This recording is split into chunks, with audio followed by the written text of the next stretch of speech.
하나님의 언약, 하나님의 구원 계획에 대해 어려서부터 들었고 그 말씀을 들음으로 예수 그리스도에 대한 믿음이 자랐습니다.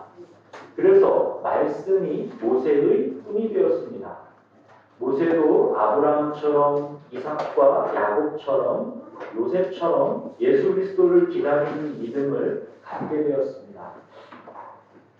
우리는 애굽에서 노예 생활하는 이스라엘 백성 중에 갑자기 모세라는 한 인물이 태어나서 출애굽이라는 구원 역사가 그때부터 시작된 것으로 알기 쉽지만 하나님의 구원 계획은 차근차근 하나님의 시간표에 따라 움직인다는 것을 아셔야 합니다. 모세의 믿음이 갑자기 생긴 것이 아니라 모세는 아브라함, 이삭, 야곱, 요셉은 물론 아담과 노아까지도 상세히 알고 있는 그런 사람입니다. 모세의 믿음이 갑자기 생겨난 게 아니라는 거죠. 모세가 아담과 노아, 아브라함, 이삭과 야곱, 요셉 등등 이 창세기의 모든 인물들을 자세히 알았다는 것을 우리가 어떻게 알 수 있습니까? 창세기를 쓴 사람이 누구예요? 모세죠.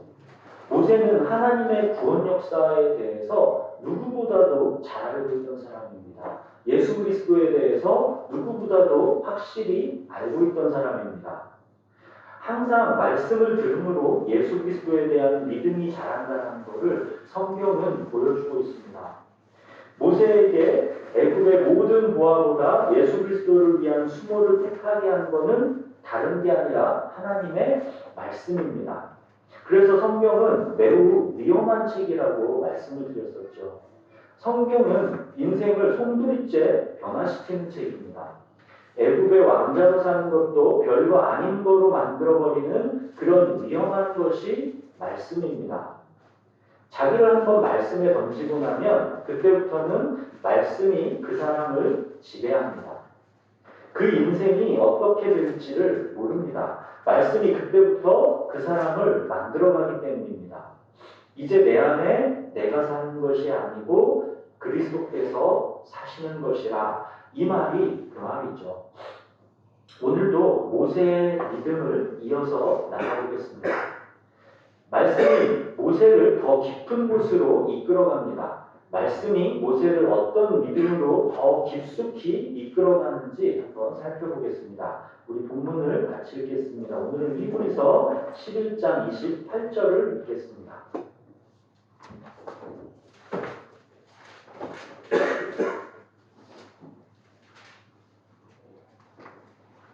히브리서 11장 28절 찾으셨으면 같이 읽겠습니다. 믿음으로 유월절과 피 뿌리는 예식을 정하였으니 이는 장자를 멸하는 자로 그들을 건드리지 않게 하려 한 것이며. 우리가 지금 히브리서 읽은 본문은 모세가 믿음으로 유월절과 피 뿌리는 예식을 정하였다라고 소개하고 있습니다. 어찌 보면 하나님은 다른 무엇보다도 바로 이 일을 위해서 모세를 부르셨습니다.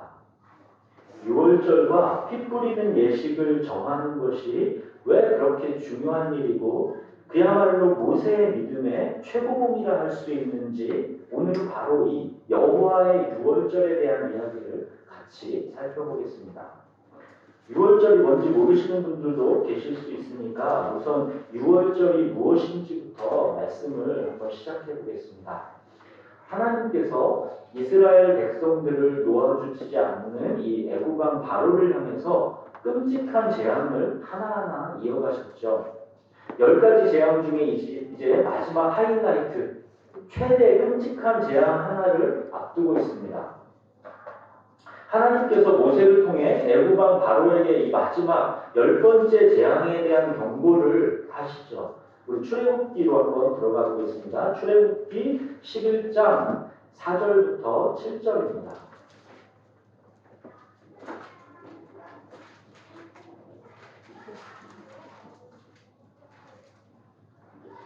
출애굽기 11장 4절부터 7절.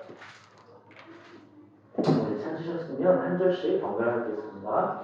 모세가 바로에게 이르되 여호와께서 이와 같이 말씀하시기를 밤중에 내가 애굽 가운데로 들어가리니 애굽 땅에 있는 모든 처음 난 것은 왕 위에 앉아 있는 바로의 장자로부터 맷돌 뒤에 있는 몸종의 장자와 모든 가축의 처음 난 것까지 죽으리니 애굽 온 땅에 전무후무한 큰 부르짖음이 있으리라. 그러나 이스라엘 자손에게는 사람에게나 짐승에게나 개 한 마리도 그 혀를 움직이지 아니하리니 여호와께서 애굽 사람과 이스라엘 사이를 구별하는 줄을 너희가 알리라 하셨나니.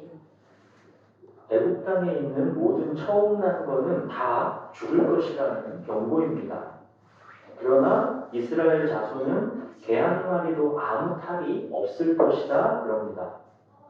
여호와께서 애굽 사람과 이스라엘 사이를 구별하는 줄을 너희가 알리라 그러십니다.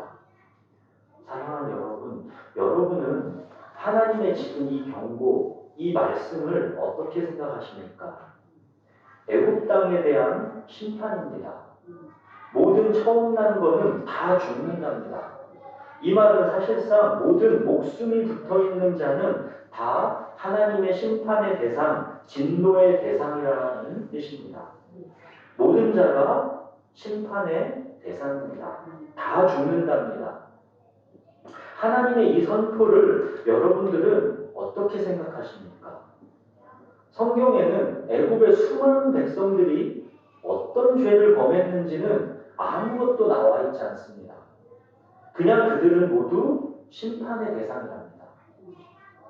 이것이 인간이 놓여진 처지와 형편입니다. 인간은 죄 아래 팔렸습니다. 태어나면 그냥 죄인입니다. 죄의 인자를 그냥 날 때부터 인간은 타고났습니다. 어찌해 볼 도리가 없습니다. 그냥 죄로 인해서 죽을 수밖에 없게 된 형편에 놓인 것, 이것이 인간의 실종입니다.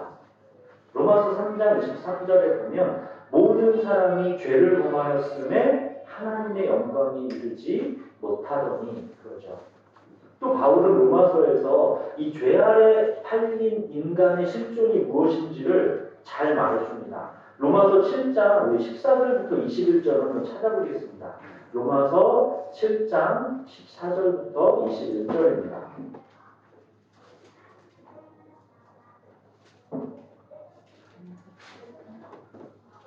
로마서 7장 14절부터 21절을 같이 한번 읽겠습니다. 우리 찾으셨으면 분별하 읽겠습니다. 우리가 율법은 신령한 줄 알거니와 나는 육신에 속하여 죄 아래 살렸도다. 내가 행하는 것을 내가 알지 못하노니 곧 내가 원하는 것을 행하지 아니하고 도리어 미워하는 것을 행함이라. 만일 내가 원하지 아니하는 그것을 행하면 내가 이로써 율법이 선한 것을 시인하노니 이제는 그것을 행하는 자가 내가 아니요 내 속에 거하는 죄니라. 내 속 곧 내 육신에 선한 것이 거하지 아니하는 줄을 아노니 원함은 내게 있으나 선을 행하는 것은 없노라. 내가 원하는 바 선을 행하지 아니하고 도리어 원하지 아니하는 바 악을 행하는도다. 만일 내가 원하지 아니하는 그것을 하면 이를 행하는 자는 내가 아니요 내 속에 거하는 죄니라. 그러므로 내가 한 법을 깨달았노니 곧 선을 행하기 원하는 나에게 악이 함께 있는 것이다. 모든 사람은 죄를 범하였고 하나님의 진노 아래 있습니다. 하나님의 영광에 이르지 못했습니다. 어느 누구도 예외가 없습니다. 이것은 논리적으로 증명할 필요가 없습니다. 자기 자신을 바라보면 그냥 답이 보입니다. 이유는 모르는데 분명한 것은 내가 죄인이라는 겁니다. 하나님을 거스리는 본성이 이유는 모르지만 내게 있습니다. 하나님의 법을 수시로 어길 뿐 아니라 심지어는 하나님의 경고도 가볍게 무시해버립니다. 육체와 마음에 원하는 바를 실행하려는 강력한 내 안의 의지는 하나님을 우습게 여깁니다. 이것이 모든 인간이 처한 인간의 본성입니다. 내가 왜 죄인인가 따지는 사람이 있다면 그는 아직 하나님을 대면할 준비가 안 된 것입니다. 남들도 다 그러는 거 아니냐고 변명하는 사람이라면 굳이 왜 죄인인가를 그에게 설명해 줄 필요가 없습니다. 그는 아직 준비가 안 된 것입니다. 그냥 하나님이 택한 사람, 하나님의 은혜 안에 있는 사람은 압니다. 아니, 당연히 알아야 합니다. 그냥 자기는 죄인입니다. 이유는 모르겠는데 이 죄성을 어찌할 수가 없습니다. 사람은 그런 존재입니다.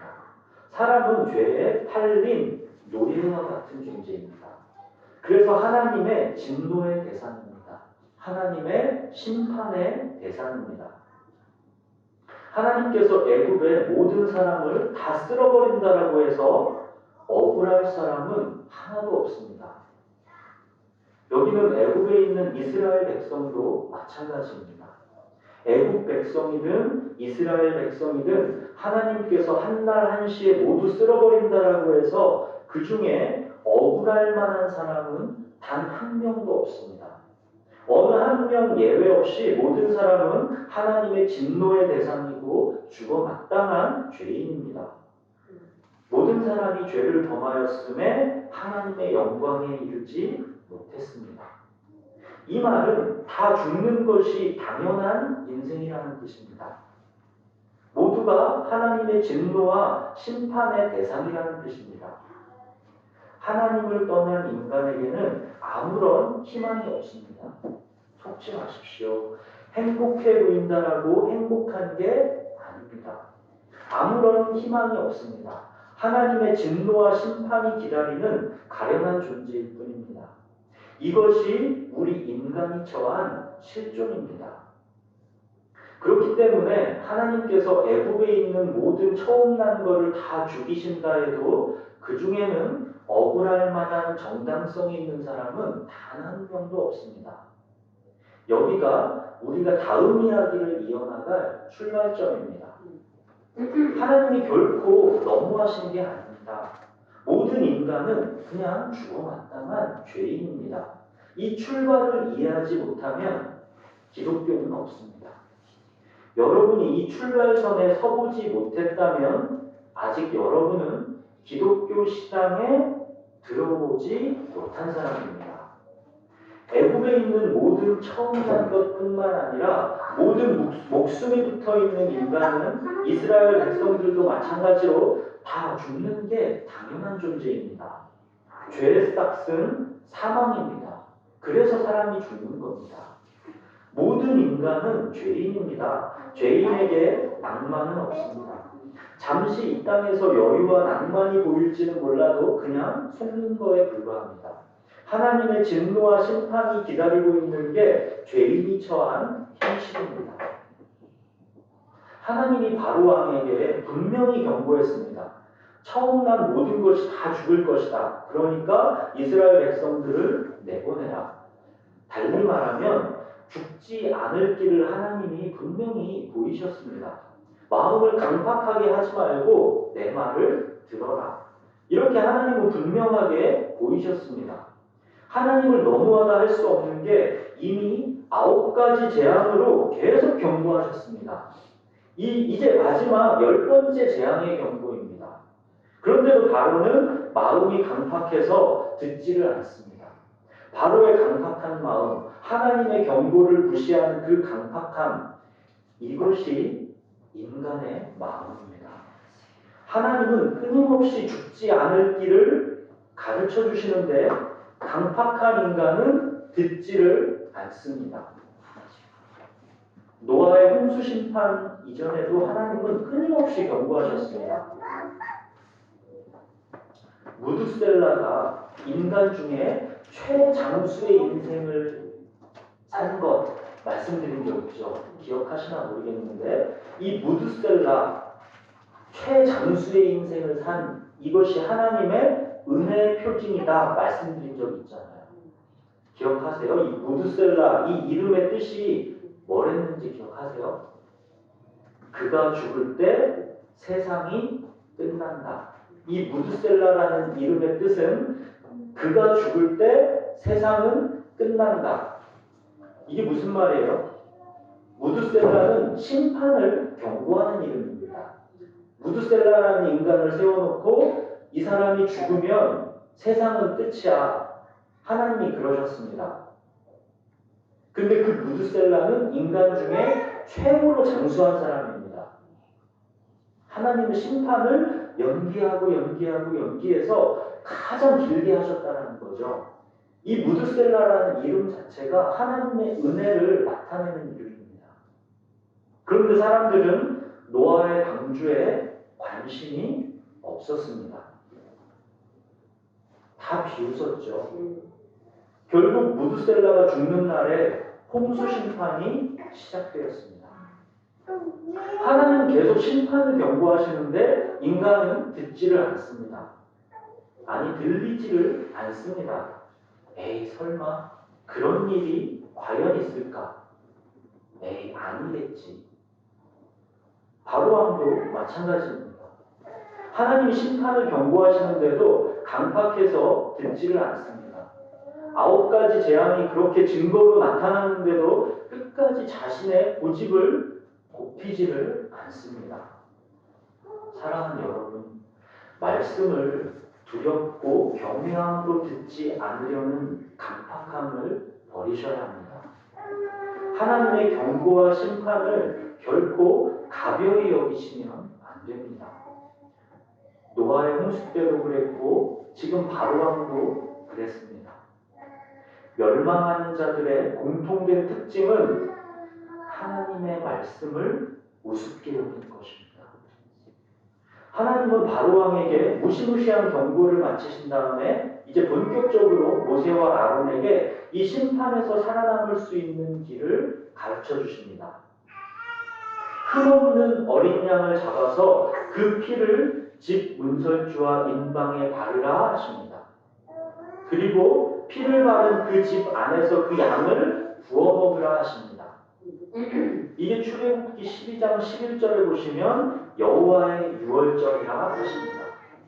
출애굽기 12장 11절 14절까지 한번 볼게요. 이게 여호와의 유월절입니다. 출애굽기 12장 11절부터 14절입니다. 제가 한번 읽겠습니다. 너희는 그것을 이렇게 먹을지니 허리에 띠를 띠고 발에 신을 신고 손에 지팡이를 잡고 급히 먹으라. 이것이 여호와의 유월절입니다. 내가 그 밤에 애굽 땅에 두루다니며 사람이나 짐승을 막론하고 애굽 땅에 있는 모든 처음 난 것을 다 치고 애굽의 모든 신을 내가 심판하리라. 나는 여호와라. 내가 애굽 땅을 칠 때에 그 피가 너희가 사는 집에 있어서 너희를 위하여 표적이 될지라. 내가 피를 볼 때에 너희를 넘어가리니 재앙이 너희에게 내려 멸하지 아니하리라. 너희는 이 날을 기념하여 여호와의 절기를 삼아 영원한 규례로 대대로 지킬지니라. 하나님께서 심판하시는 날 어떻게 하신답니까? 13절에 보면 내가 피를 볼 때에 너희를 넘어가리니 재앙이 너희에게 내려 멸하지 아니하리라. 하나님의 심판을 누가 면하게 됩니까? 누가 그 심판에서 살아남습니까? 어린 양의 피를 바른 그 집 안에 있으면 삽니다. 그가 아무리 착하고 성실한 사람이어도 소용없습니다. 사는 길은 어린 양의 피가 발라져 있는 집 안에 있어야 삽니다. 하나님은 이 날을 기념해서 여호와의 절기로 삼아서 영원한 규례로 대대로 지키라고 하십니다. 그만큼 중요하다는 겁니다. 이 여호와의 유월절은 그만큼 중요하게 영원히 지켜져야 하는 규례라는 것입니다. 나중에 분명 너희 자녀들이 물을 것이다. 왜 이렇게 어린 양을 잡아서 피를 바르고 그 양을 급하게 구워 먹냐고 이상하게 여길 것이다. 그들이 이 날을 잊지 않도록 너희들은 여호와의 절기로 삼아서 영원한 규례로 대대로 지켜야 한다. 그러시는 겁니다. 사랑하는 여러분, 하나님께서는 왜 이 날을 그토록 기념해서 영원히 지켜야 한다라고 하셨을까요? 또 히브리서는 바로 이 유월절을 절기로 정한 모세의 믿음을 그토록 칭찬했을까요? 애굽 땅의 모든 처음 난 것이 다 죽었는데 어린 양의 피를 바른 집안에 있던 사람은 다 살았습니다. 이스라엘 백성만 산 게 아니고요. 나중에 출애굽할 때 보면 온 잡족이 다 그 백성 가운데 껴 있었어요. 그건 무슨 말이에요? 이 피는 바른 집 안에 이스라엘 백성만 들어온 게 아니라 온 잡족이 다 들어와 있다는 거예요. 거기엔 애국 사람도 들어와 있고 이상한 다른 족속도 들어와 있고 이게 두려워가지고 이 말씀을 믿은 사람은 그 피 발라진 집안에 다 들어와 있었고 그 안에 들어온 사람은 이스라엘 백성뿐만 아니라 모든 사람이 다 살았다는 뜻입니다. 이게 대체 뭐란 말입니까? 사람의 선악을 따지지 않습니다. 착하냐 성실하냐를 따지지 않습니다. 어린 양의 피, 이것이 유일한 구원의 조건입니다. 이게 너무나 중요한 진리라 하나님은 결코 이스라엘 백성이 이거를 잊으면 안 된다는 것입니다. 구원은 권능으로 여호와께서 행하시는 일이지 인간의 노력과는 무관하다는 것입니다. 이게 구원의 본질입니다. 구원은 하나님께서 행하시는 일이지 인간 편에서는 아무것도 어찌 해볼 수 있는 게 전혀 없습니다. 로마서 9장 15절 16절에 보면 모세에게 이르시되 내가 긍휼히 여길 자를 긍휼히 여기고 불쌍히 여길 자를 불쌍히 여기리라 하셨으니 그런즉 원하는 자로 말미암음도 아니요 다른 박질하는 자로 말미암음도 아니요 오직 긍휼히 여기시는 하나님으로 말미암음이니라 그러셨습니다. 이것이 구원의 본질적인 측면입니다. 인간이 원한다고 인간이 노력한다라고 되는 게 아니라는 뜻입니다. 오직 긍휼히 여기시는 하나님께서 하시는 일이라는 뜻입니다. 여호와의 유월절은 바로 이 구원의 본질적인 측면을 그대로 보여주는 그림입니다. 여호와의 유월절, 이 규례는 우리가 다 아는 것처럼 하나님의 어린 양 예수 그리스도를 통한 하나님의 구원에 대한 그림이고 모형입니다. 고린도전서 5장 7절에는 그래서 우리의 유월절 양 곧 그리스도께서 희생되셨다 그러죠. 구원은 나의 공로와는 아무런 상관이 없이 은혜로 주시는 것입니다. 애굽의 장자라고 해서 그 죄가 이스라엘 백성들보다 더 심각합니까? 그게 아니죠. 똑같이 하나님의 진노의 대상이고 심판의 대상입니다. 인간으로는 길이 없기 때문에 다른 길이 없기 때문에 하나님께서 구원의 길을 내신 겁니다. 이게 여호와의 유월절입니다. 우리는 혹시라도 이렇게 생각할 수 있습니다. 그럼 구원은 하나님 입장에서는 너무 쉬운 거 아닌가? 하나님은 그냥 구원하고 싶은 사람 임의로 구원하시는 것인가? 그럴 거면 모두 다 구원해 주지 이렇게 엉뚱하게 어린 양의 피를 조건으로 내세우실까? 애굽에서 이스라엘 백성들을 건져내시느라고 이 하나님 입장에서 희생하는 게 그럼 무엇이지? 아무리 생각해도 무참하게 다 죽어버린 애굽의 장자들만 너무 불쌍하다. 이런 생각이 혹시라도 들지 않습니까? 사랑하는 여러분, 여호와의 유월절 이거는 모형입니다. 그림입니다. 그렇죠? 예수 그리스도를 통한 구원을 예표하는 모형입니다. 제가 구약에서도 예수 그리스도의 십자가 보혈로 인해 구원받는다라는 것을 설명하면서 카드 결제를 비유로 들은 적이 있습니다. 기억하시죠? 자, 바로 이 여호와의 유월절, 이날 이스라엘 백성들은 구원받았습니다. 카드 결제로 구원받았습니다. 우리가 카드 결제하면 물건이 바로 나한테 와요. 그렇죠? 근데 그 카드 결제에 대한 값은 그럼 언제 청구되고 언제 지불됩니까? 그게 바로 예수 그리스도의 십자가의 보혈입니다. 예수 그리스도의 십자가 그 피 말고는 다른 구원의 길은 없습니다. 기독교 복음은 바로 이 진리가 핵심입니다. 여호와의 유월절 이게 그냥 공짜로 구원이 이루어진 게 아닙니다. 카드 결제고 그 값이 언제 청구되고 언제 지불되었느냐? 예수 그리스도의 십자가입니다. 이게 너무도 중요하게 하나님은 모세에게 바로 이 여호와의 유월절을 절기로 정해서 후손들이 영원히 기억하도록 명한 것입니다. 모세가 바로 이 명령에 순종한 것입니다. 사랑하는 여러분, 여호와의 유월절을 기억하십시오. 하나님의 어린 양을 기억하십시오. 우리는 종종 있습니다. 하나님의 입장에서 이게 얼마나 큰 고통스러운 대가 지불이었는지 우리가 너무 쉽게 잊습니다. 유월절 어린 양으로 구원받은 이스라엘 백성들은 감격했겠죠. 그런데 그들은 유월절 어린 양을 준비하게 하신 하나님의 마음을 과연 알았을까요?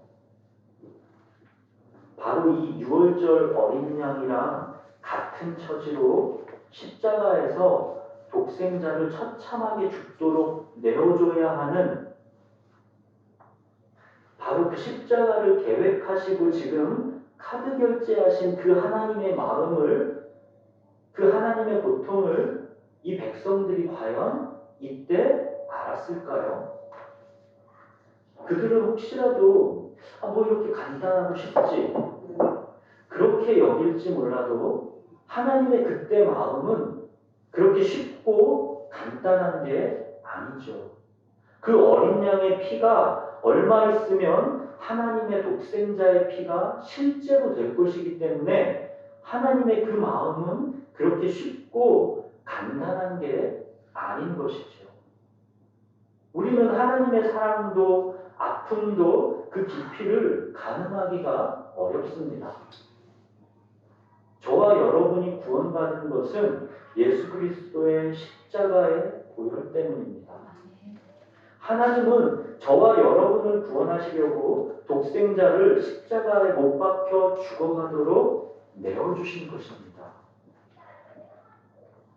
자식이 있는 분들은 특히나 하나님의 입장을 더 공감하기 쉬울 수도 있을지 모르겠습니다. 여러분 자식을 누군가를 살리기 위해서 내줘야 한다라고 한번 생각해 보십시오.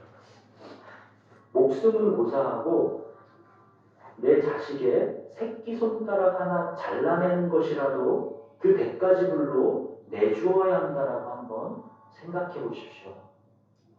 여러분은 여러분 자식을 그렇게 내어주실 수 있습니까? 내 손가락은 혹시라도 줄 수 있을지 모르겠습니다. 그런데 내 자식의 손가락을 내줄 수 있겠습니까? 그게 어떤 고통인지 아시겠습니까? 여러분들은 여러분의 이 자식께 새끼손가락 하나라도 내주지 못할 것 같지 않으십니까? 이 여호와의 유월절, 이때 하나님은 독생자를 십자가에 내주시는 것을 계획하신 거죠. 아브라함이 이삭을 번제로 바치려 하잖아요. 그 마음이 어땠을까요? 비록 하나님께서 죽었다가 다시 살리실 수 있다라고 아브라함이 믿기는 했어도 지금 당장 독생자 이 이삭을 죽여야 하는 아버지 아브라함의 마음이 어땠습니까? 하나님은 이것을 사랑이라 하십니다. 우리는 사랑 참 많이 쓰는 말인데 하나님은 이게 사랑이라 하십니다. 네가 네 아들 독자라도 아끼지 않은 것을 보니까 이제야 네가 나를 사랑하는 줄을 알겠다. 이게 무슨 말이에요? 그전에는 난 사랑인 줄 몰랐다는 거죠. 사랑은 네가 아끼는 그 독자를 아끼지 않고 내줬을 때 하나님은 그때 그거를 사랑이라고 하십니다. 하나님은 이게 사랑인 거예요. 사랑의 정의는 하나님에게 이런 것입니다. 아끼는 독자를 내주는 거, 이게 하나님께는 사랑입니다. 그래서 하나님이 우리를 사랑하셨다 할 때는 독자를 내주는 사랑인 것이죠. 하나님의 이 사랑을 안다면, 독자를 내줘야 하는 고통을 안다면 절대로 구원을 값없다 얘기하지 못할 겁니다. 구원은 어떤 값으로도 치르지 못할 그런 값이 지불된 것이라 값없이 주어지는 것이지 싸구려라 값없는 게 아닙니다. 요한복음 3장 16절에 하나님이 세상을 이처럼 사랑하사 독생자를 주셨으니 이는 그를 믿는 자마다 멸망하지 않고 영생을 얻게 하려 하십니다. 독생자를 십자가에 내주신 사랑, 이것이 어떤 고통인지 그것을 우리들이 정말 알 수가 있는 것일까요? 독생자를 내주지 않으면 우리가 멸망하기 때문에 고통스러워도 내주지 않을 수 없는 그런 애끓는 상황, 이게 십자가입니다. 하나님께서 아브라함에게 네 독자를 아끼지 않는 것을 보니까 내가 이제야 네가 나를 사랑하는 줄 알겠다. 이러신 건 뭐예요? 나는 내 독자를 너를 위해서 십자가에 내줄 것이다. 이것이 사랑이다. 그 말씀을 아브라함에게 하시는 거죠. 아브라함이 그 고통, 독자를 내어주는 고통을 하나님과 공유했습니다. 그래서 하나님께서 아브라함에게 친구라고 하시는 거죠. 독생자를 내어주는 고통을 함께 공감한 친구 사이라는 것입니다. 사랑하는 여러분, 여호와의 유월절, 하나님의 어린 양의 피, 이 길 말고는 다른 길은 없습니다. 하나님은 바로 이 구원의 길을 대대손손 잊지 말라고 유월절을 영원한 규례로 정하라 하신 것입니다. 그리고 마침내는 독생자 예수 그리스도를 보내실 날 십자가가 이 구원의 길을, 이 십자가의 길을 따라오라 그러시는 거죠. 이것이 하나님께서 내신 구원의 길입니다. 모세의 믿음은 바로 이 하나님의 구원의 길을 후손들에게 계승하는 길에 쓰임받은 것입니다. 모세의 믿음이 그래서 중요한 것입니다. 베드로전서 1장 18절 19절에 보면 너희가 알거니와 너희 조상이 물려준 헛된 행실에서 대속함을 받은 것은 은이나 금같이 없어질 것으로 된 것이 아니요 오직 흠없고 정없는 어린 양 같은 그리스도의 보배로운 피로 된 것이니 그렇죠. 사랑하는 여러분, 믿음의 최고봉은 하나님의 어린 양 예수 그리스도의 보배로운 피로 우리들이 구원받는다라는 것을 믿는 믿음입니다. 아멘. 십자가 복음을 믿는 믿음이야말로 믿음의 최고봉입니다. 아멘. 애굽의 모든 부하보다 고난을 택한 믿음, 애굽왕 바로도 무서워하지 않았던 믿음, 이 믿음들보다도 더욱 최고봉의 믿음은 그래서 6월절 피 뿌리는 예식을 정해서 그 후손들이 영원히 기억하도록 한 그 믿음입니다. 이스라엘 백성들 중에도 문설주에 피를 바르는 예식을 엄청 우습게 여긴 사람이 분명히 있었을 것입니다. 피 바른다고 그게 구원이 돼? 무슨 거죠? 방주를 만드는 노아를 많은 사람들이 비웃었던 것처럼 문설주에 피를 바르는 예식을 우습게 여기는 사람들이 분명히 있었을 것입니다. 문설주에 피를 바른다고 구원을 받아? 이게 말이 돼? 이렇게 여기는 사람들이 분명히 있었을 것입니다. 어린 양의 피로 구원받게 된다는 걸까? 정말 나에게 믿어지는 게 은혜입니다. 죄의 고통으로 우리가 밑바닥을 헤매보지 않으면 엎질러진 물같이 주워 담을 수 없는 이 죄의 결과에 우리가 고통해보지 않으면 이게 잘 믿어지지 않습니다. 그래서 성경은 죄가 더한 곳에 은혜가 더하다 그럽니다. 자기가 이 죄의 고통, 이 바닥에서 헤매본 사람은 결코 다른 사람을 정죄할 수 없습니다. 다른 사람을 원망할 수 없습니다. 자기가 죄의 고통 속에 자기가 얼마나 이 죄 속에 있는가를 뼈저리게 알았기 때문에 다른 사람에게 정죄할 수가 없습니다. 내가 거룩하신 하나님 앞에 선다라는 게 어떤 건지 우리가 모른다면, 내 인생이 죄 아래 팔렸다라는 것을 모른다면 우리가 이 어린 양의 피로 구원받게 된다는 게 잘 안 믿어집니다. 어린 양의 피가 안 믿어지면 자꾸만 다른 구원의 길을 찾으려고 하게 됩니다. 뭔가 하나님께 받아들여질 만한 무엇을 자기 스스로에게서 찾으려고 하는 그런 본능이 우리 안에 있습니다.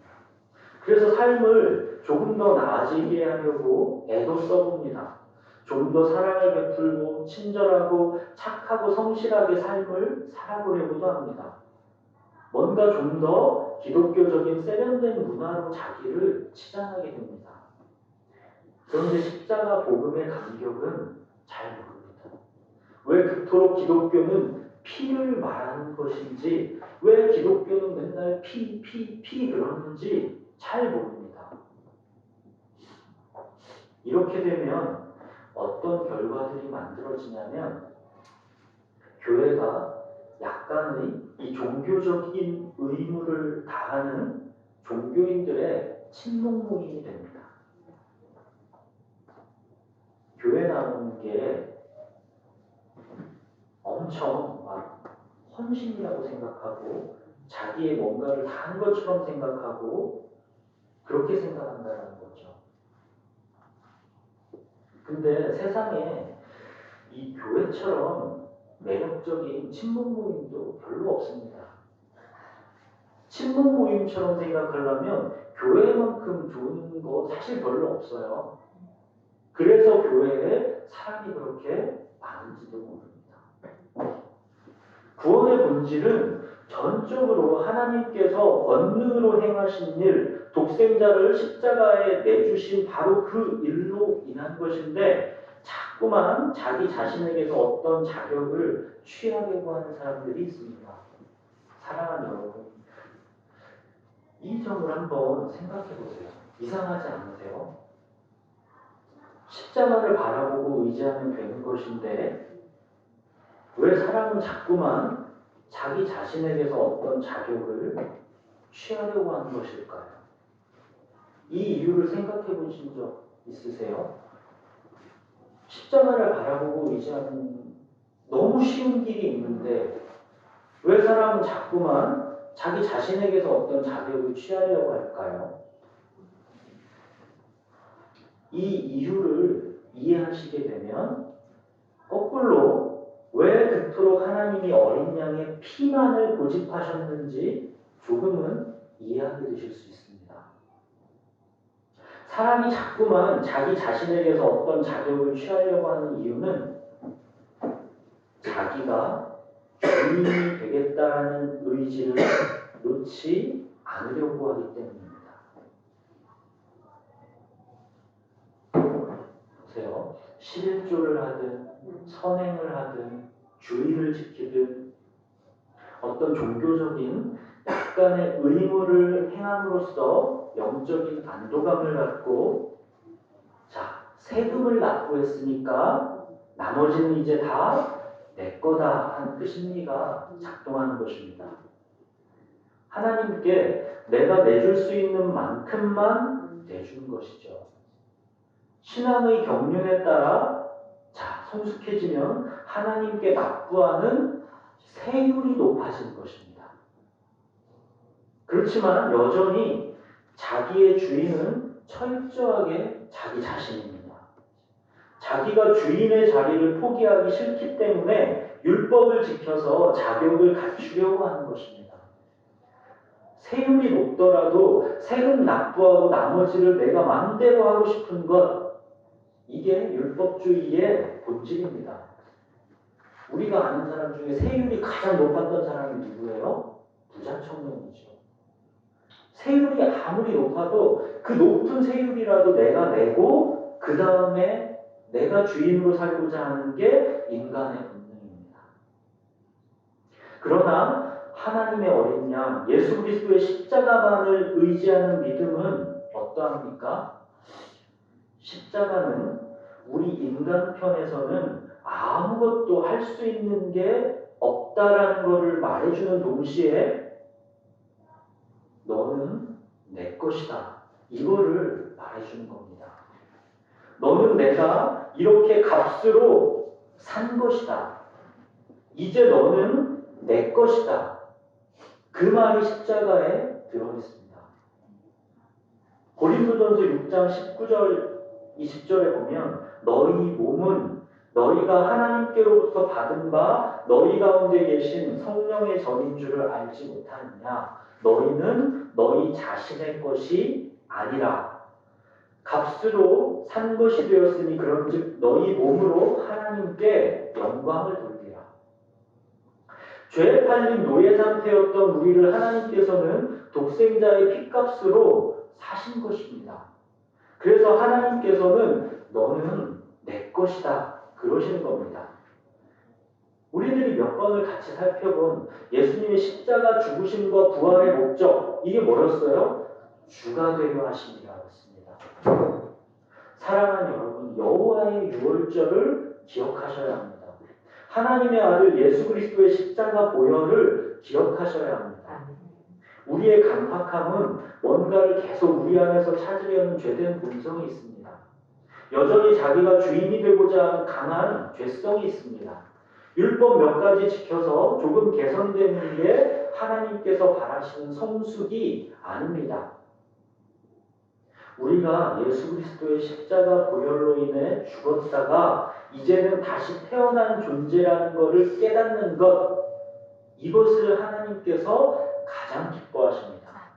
하나님은 그토록 우리를 갖고 싶어 하시는 겁니다. 우리의 주가 되고 싶어 하시는 것입니다. 우리들이 어린아이와 같이 철저하게 주님만을 의존하면서 살기를 하나님이 강력하게 원하십니다. 주가 되려 하시니라. 바로 우리의 주님이 되시려고 너는 내 것이다 말씀하시려고 여호와의 유월절을 준비하신 것입니다. 고린도전서 2장 2절 내가 너희 중에서 예수 그리스도와 그가 십자가에 못 박히신 것 외에는 아무것도 알지 아니하기로 작정하였습니다. 이게 바울의 고백입니다.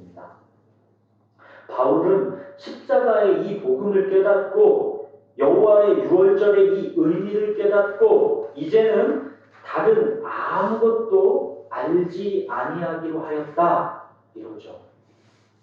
사랑하는 여러분, 여호와의 유월절이 무엇을 의미하는 것인지 깊이 깨달아 알게 되기를 소원합니다. 그래서 저와 여러분 모두가 바울과 동일한 고백을 하면서 살았으면 좋겠습니다.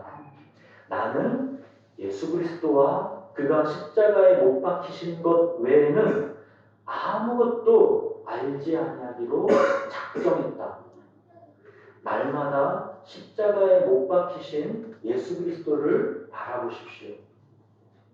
그러면 자기에게는 어떤 주장도 남아있을 정당성이 없다는 것을 여러분이 알게 되실 것입니다. 여호와의 유월절만이 나를 숨 쉴 수 있게 하는 진리다라는 것을 알게 되실 겁니다. 오늘 찬양 하나의 가사를 읽어드리고 마치겠습니다. 나는 아무것도 아닙니다. 주님의 사랑이 없으면. 나는 아무것도 모릅니다. 주님의 지혜가 없으면. 나는 아무것도 못합니다. 주님의 능력이 없으면. 나는 한순간도 못 삽니다. 주님의 생명이 없으면. 이제 내가 사는 것 아니요 그리스도 내 안에 사시니 오직 그의 생명이 나의 생명, 나의 모든 날들도 주의 것. 나는 오직 한 분 바랍니다. 나의 아버지, 나의 구원, 나의 주. 이것이 여호와의 유월절 십자가의 복음이 가리키고 있는 진리입니다. 기도합니다.